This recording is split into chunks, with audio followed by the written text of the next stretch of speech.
Running out of time, running out of time. Oh my god, get out of the way. Get out of the way. Ugh.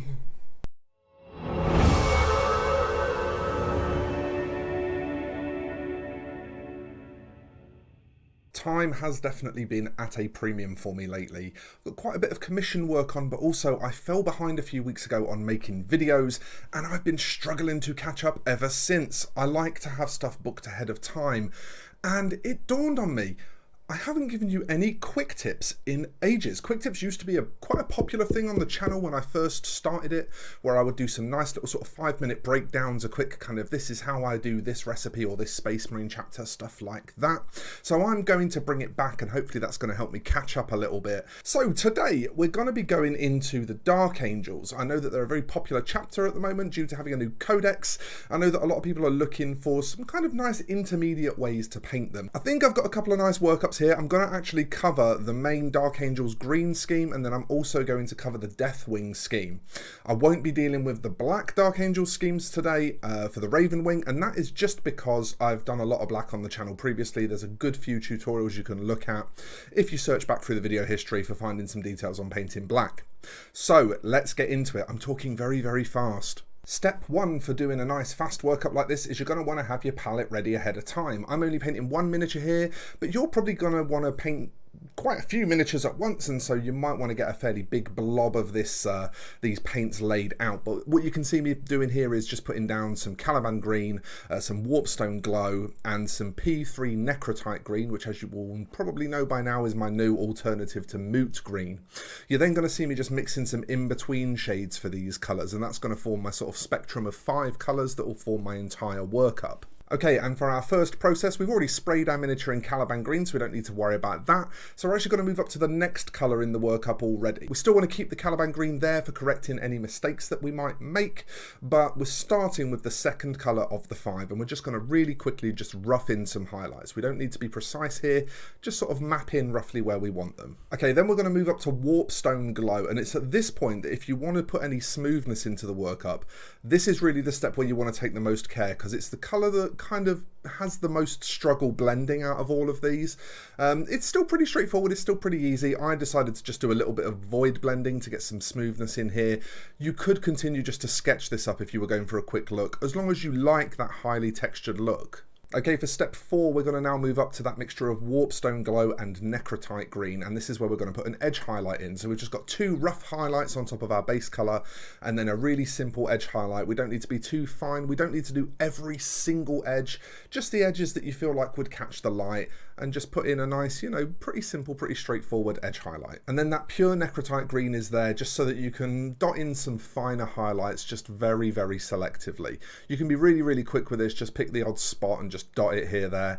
Corners, right angles, that kind of thing is where it's going to look good. And it's not going to take you very long to get a nice looking Dark Angels workup. Now those 2 Games Workshop paints that I've used do have a habit of drying quite glossy for my taste, so I wanted to very quickly map them off, and because I'm an idiot I used a really old spray can and ruined my entire workup. You can see here that there's varnish bubbles all over it and stuff, and that's really not ideal.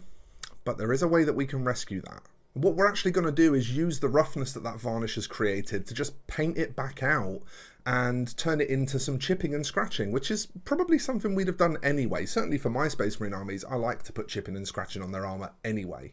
And there you have it. You've got a really nice, really simple, quick Dark Angels workup. That took me 15 minutes, probably, including correcting the mistake. The whole figure probably would have taken about half an hour, because obviously it's more efficient to do things in bigger batches.